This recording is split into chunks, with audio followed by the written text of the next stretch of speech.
Hey guys, it's Mountain Walk, and today we're going to be talking a little bit about the history of rats and Magic the Gathering. That's right, we're going to look at the deep history, all the sweetest lore from one of Magic's most unexpectedly powerful tribes, but also underrated tribes too. And we've got a lot to talk about. We've got a lot going on. So without further ado, let's get into it. All right, so what we got here is we got rats, baby. We got rats. Oh boy, we got rats. And we're going to be looking at rats from 1993 to 2021. So that will be from Alpha to the newly released Midnight Hunt, at least at the time of recording this. So almost 30 years of rats. That's a lot of rats.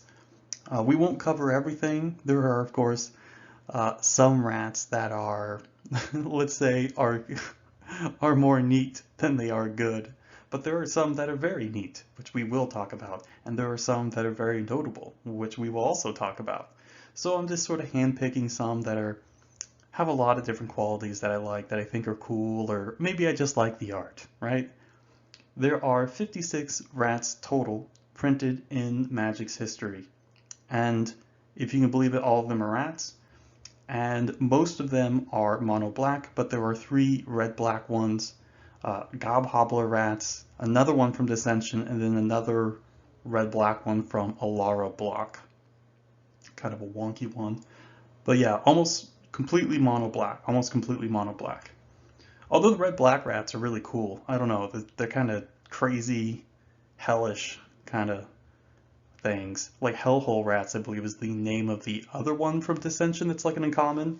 Like makes them discard a card and then they take damage equal to the converted mana cost, or mana value as they say these days.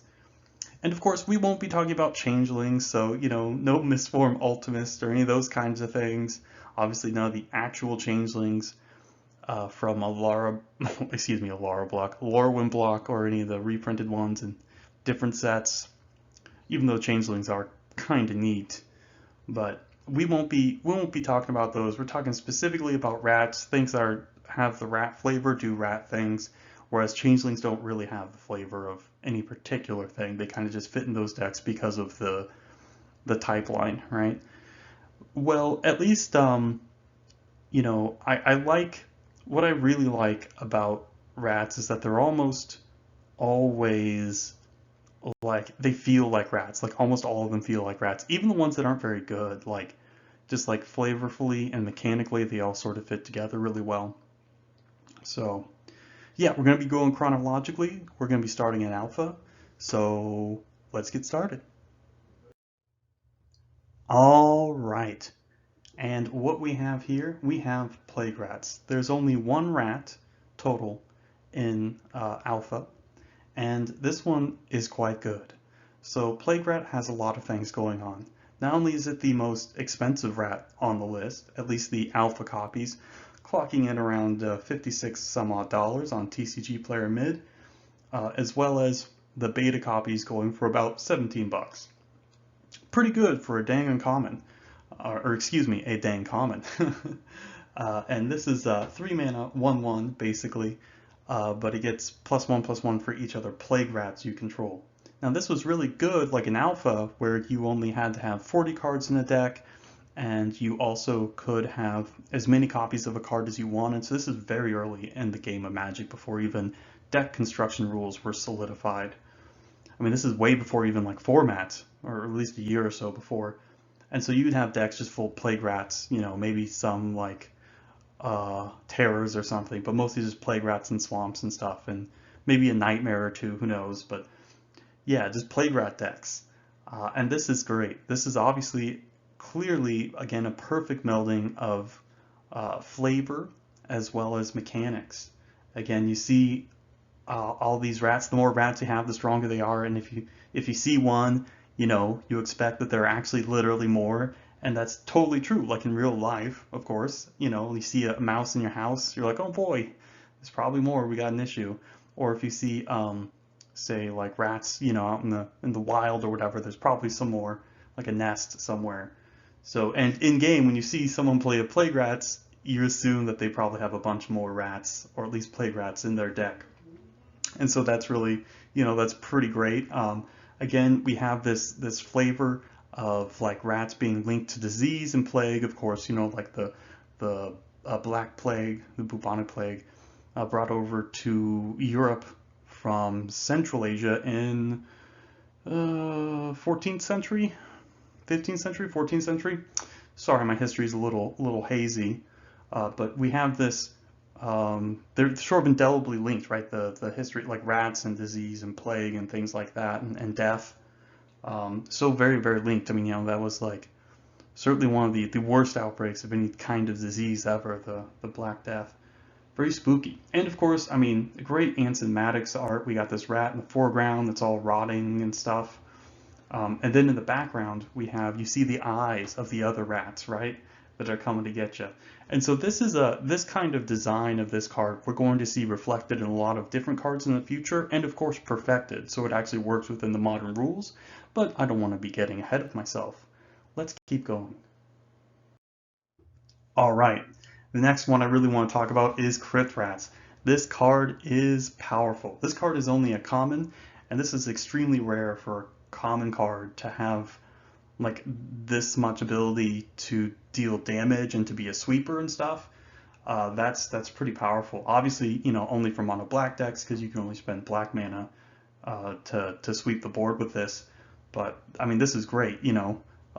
This sort of, and the flavor and mechanics aren't perfectly linked here, since it's putting all that mana into the rats is what makes it do damage, not like having a bunch of rats, or at least that's not really how it's depicted. But a very powerful card, a very great card, and Pauper, really sweet. I like it a lot. I mean, again, just great art. Look at all these rats. Look at that skeleton. I love skellies, right? You got rats. And look at this. Look at the little poem. Once I dreamt of death, but now it dreams of me, and only rats and rotting flesh can hear my silent plea. I mean, that's wonderful. You can't go wrong with this kind of stuff. I really like this card. I really like Crypt Rats. It's a really sweet card. I'm glad they reprinted it in Modern Horizons, the first one. And that's really cool. It's an uncommon, obviously, because it'd be pretty ridiculous common in draft. But yeah, Crypt Rat's really sweet. It's a really powerful card. Does a lot of good stuff.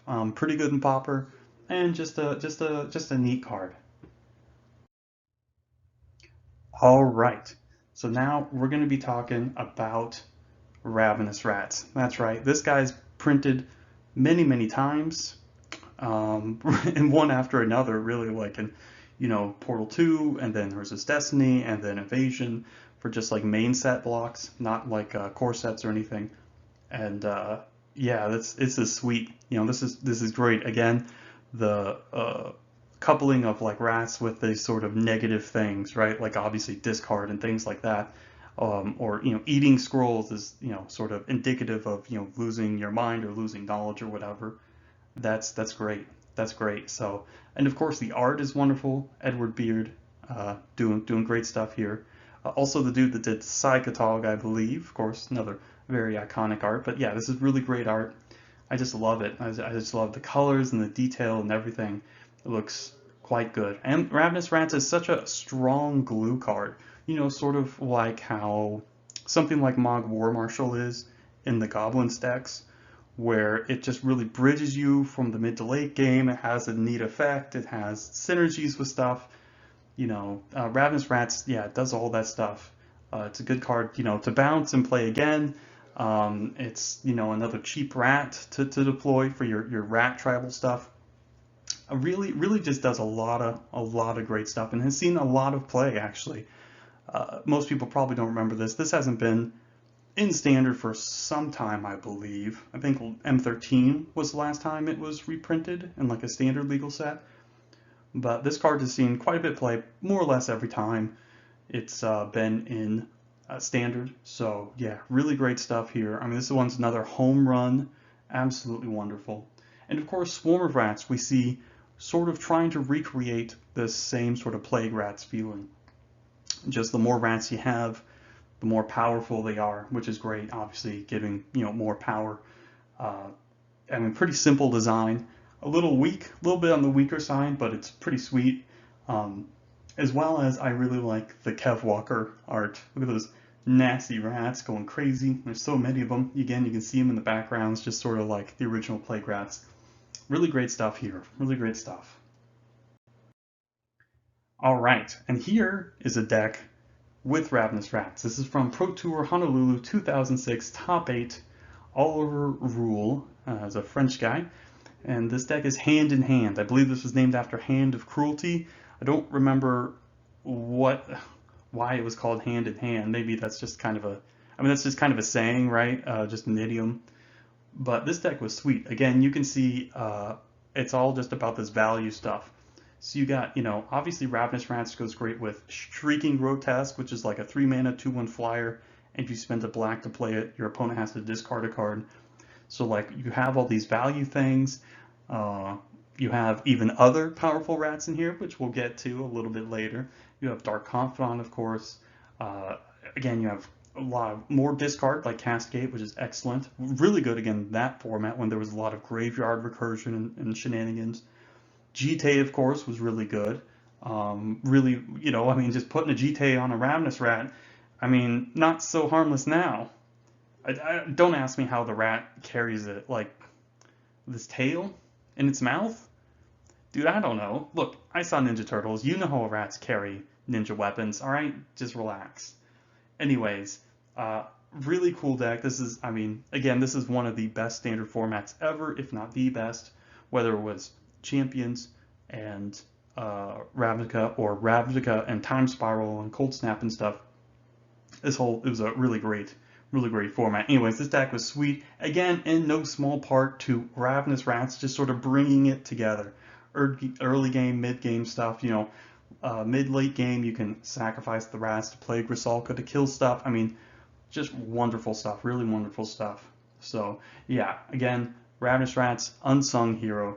Definitely one of the most underrated, most powerful rats, and definitely I would say a sort of a flag bearer kind of for its tribe. Like it's just, this is what a rat should be. This is what a rat does. Um, very underrated. Very underrated. Okay, and now of course we get to Mirrodin block, and we have a couple good ones. Real couple good ones. First off we have Chittering Rats. This is another sort of take on the Ravenous Rats card, except it's a little bigger, costs a little more, but it puts the card on top of the library, which is pretty good. This is kind of, if you're familiar with things like Submerge or maybe stuff like Temporal Spring. Okay, that one's a little old. Maybe not Temporal Spring. Plow Under, Memory Lapse, or even something like Remand. These kind of effects are very, very powerful. The putting stuff on top of your library. Was it Fallow Earth? Did that do one? Uh, there's quite a few. There's quite a few of these sort of effects. They don't print them very much these days because they're brutal, especially if there's any number of them, more than just a couple in a format. But Chittering Rats, this is a great one. I remember losing to one of my friends. He had like a black, green, blue deck or something with like a Chittering Rats and Eternal Witness and Crystal Shard. You would just like bounce these things over and over to like lock me out, and it was, this was when you still had damage on the stack, so like you just get infinite value from these things. It was just brutal, absolutely brutal. But that was a super fun deck. And of course, Chittering Rats does see a lot of play in Pauper All Star for Mono Black. Really great stuff here. And of course, we have Relentless Rats. This is the up-to-date sort of version of Plague Rats, a little bit stronger, costs another black, but you can have as many of them in your deck as you want, so working just like the original Plague Rats, and it still has the Plague Rats ability, +1/+1 for each other card named Relentless Rats. Really great.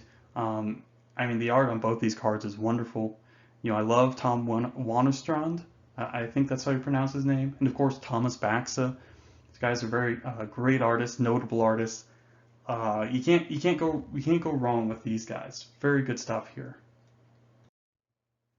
Okay, and here is, of course, another deck. This is even like an actual rat deck. This is from UAsh Nationals 2005 Top 8 from Kyle Goodman. This is a deck with Chittering Rats, Ravenous Rats, some other rats we'll talk about in just a moment.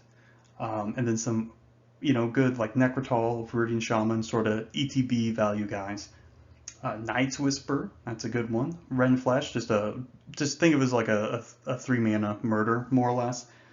And then of course you have one of the earlier uses of Aether Vial in a tribal deck. Needle GT, I mean this deck was sweet. It just rats and just value, and like, the GT, you just put it on a rat and go to town, so all of your guys are still relevant into the mid and late game. Really good stuff here, really good stuff here. So yeah, an actual rat tribal deck. I didn't even know this deck existed. I was looking stuff up. I was trying to because I remember some of these cards being played. Obviously, Ravenous Rats I've seen quite a bit. Uh, yeah, I don't I didn't remember this deck. So yeah, this is the real stuff. This is the real thing. Still can't believe it exists. All right. How can you even have a rat deck without a lot of rats? And that's where Champions block comes in. So Champions of Kamigawa and the subsequent two sets have a bunch of rats. Not only just rats, we got rat ninjas, right? Even better. So we got ninjutsu, which is very powerful. Uh, Something like Okiba gained Shinobi and Throat Slitter. Not only were they just bombs in Champions Draft because of all the cheap blue flyers at common and uncommon. Really good to curve out with these cards. Absolutely brutal.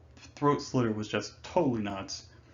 And then, of course, Ink Eyes, which was just a really powerful card. Saw a ton of play in a bunch of different standard decks. This thing was brutal, especially since there's a lot of like kind of reanimation strategies and graveyard recursion and stuff. So Ink Eyes was extremely good against those decks. And then, of course, we have Marrow Gnawer. This card is, again, another sweet rat tribal thing, although this is mostly just for commander, but this card is so awesome. This card is so cool. It has the sort of Krenko text, right? But you have to sack a rat to do it. It is kind of like a sacrifice outlet, which is pretty nice too. But yeah, this thing's pretty brutal. And of course, it gives all your rats fear. Which means, again, for people that aren't 100 years old, fear means that they can't be blocked except by artifact or black creatures. So it was an earlier sort of version of menace, but it had higher highs and lower lows. And of course, last but certainly not least, Nezumi Grave Robber, just another card that saw play in a bunch of different decks because it was graveyard hate and it could reanimate stuff out of the graveyard. Pretty sweet. So yeah, these cards were all, not only were they really powerful in their respective formats, but they're really cool. They're really cool. Look at this, Nezumi meaning rat, right? In Japanese. I don't know. It's just cool. It's just cool. They made rats cool. So there you go. All right. Again, another top 8 deck. This is from US Nationals 2006. And we have Luis Scott Vargas with his basically solar flare, so this blue, white, black, like kind of like combo control thing, draw cards with compulsive research and discard them to zombify them. You could use Ink Eyes, of course, to reanimate stuff. I mean, you could just hard cast a lot of this stuff because of the bounce lands and the signets and stuff. I mean, this deck was sweet. This deck was super sweet. So a lot of really cool stuff going on here. Again, this is just one of many decks with the Ink Eyes. I mean, it seemed like every black deck was playing it, so just a sweet card, And of course, as you see here, pictured is the Yosei. This is one of those cards that would often be sacked and recurred or whatever to like lock your opponent out. So if they get into the graveyard, you can, get your Ink Eyes in there and steal it. Very sweet, very sweet. All right, now let's talk about cards that are just so perfectly rat. This is just rats. This is great. Of course, in the Scars of Mirrodin block, we have the introduction of the Infect mechanic. This is just bringing back poison, and of course, this is so perfect, right? We got 2 rats in here. Septic rats, of course, getting stronger when your opponent is poisoned, and Ichor rats, which give them poison counters. And of course, both these creatures have Infect. Awesome, just really awesome, really great flavor. I mean, again, flavor and mechanics just really coming together here to really make a really great cards, really great cards. I like them a lot. And of course, Pack Rat. This is probably one of the most unfun, most powerful cards to ever be printed, in any sort of limited format. I mean, this is like GT level. This is like Mastercore level. This thing is basically impossible to kill because the rat token that you make has all the pack rats ability, right? So you just keep discarding stuff and keep making rats. So this thing, it's perfect. It's a great card. It saw a lot of play in standard, and it, like, again, flavor and mechanics coming together to make something really powerful. It does exactly what you think. You see one rat, you expect a bunch more, and that's exactly what you get with Pack Rat. So the only bad side, yeah, this card was pretty hard to beat in limited in Return to Ravnica. So yeah, that was maybe not the best there, but yeah, this card was busted, absolutely busted in limited. So Seal or Draft. There, I've even heard stories of people playing like 39 swamps and one pack rat. Not 100% sure if that's the best thing to do, but I've heard people even having success with that. So that should show you the power of this card. I mean, just unbelievable, unbelievable. I mean, so just just ridiculous. And here we go, Pro Tour Theros 2013, Kentaro Yamamoto, and of course we have Mono Black Devotion with a lot of help from our good friend Packrat. Again, just another black symbol for devotion, as well as just being a ridiculous end game of turning every card you draw into another rat. Pretty insane, pretty insane. So really great stuff there, really great stuff there. This is a cool deck. I like it a lot. I like rats, I like zombies, and just sort of mid-range black stuff. I think it's pretty cool. Pretty cool. So again, just more rats just showing up in places you wouldn't expect, just being better than you would expect. And of course, last but not least, we got a couple of cards from the last couple of years. First off, we have Rat Colony. This is again a play on Swarm of Rats, but also Plague Rats. So as a common, this card's great. 2-mana 2/1 is like baseline for like a creature at common, but it also has the Relentless Rats ability, so you can play any number of them, as well as it has the Swarm of Rats, where it gets +1/+0. So this is great. This is a really sweet card. Again, just does sort of exactly what you think it would. Again, flavor, mechanics, perfect. Burglar Rat, this card is sweet. It's just an upgraded Ravenous Rats for like multiplayer formats. So Ravenous Rats only hits one person, but Burglar Rat hits all of them. And of course, Plague Crafter's Familiar. This card is sweet. It does like this really cool thing because it's like, oh yeah, if you have the rat under your control, it's going to give you a disease or whatever. So the rat has Death Touch, and then you have Death Touch. So again, it just, like I said a million times, flavor, mechanics work so perfectly together to make a really sweet card. Perpetual is an ability that's only on Arena, and it just means exactly what it says. So the creature will always have Perpetual. So when it's in your hand, in your graveyard, exile, in your library, wherever. So it always has Death Touch. This is pretty sweet with something like Goblin Chain Whirler, where you can wrap their board, which is pretty sweet. So yeah, definitely, again, really cool cards, really sweet stuff. I mean, look at that one in the middle. That almost looks like a really noble looking little rat. What is he doing there? Standing on a book with all those like ill-gotten gains. What's the flavor text say? Even rats hoard their treasures. Are your precious things so different? Very true, Azoni. Very true. Great stuff. But that's basically it. That's basically it. I never realized that rats had such a rich history in competitive formats. A lot more decks played rats than I had thought, and they were important parts of those decks too. So yeah, you can't lose when you have rats. This has been pretty fun. So yeah, a lot of stuff going on here. Um, And I hope you enjoyed it. I hope you enjoyed this. So maybe I'll do some more. I just really like rats.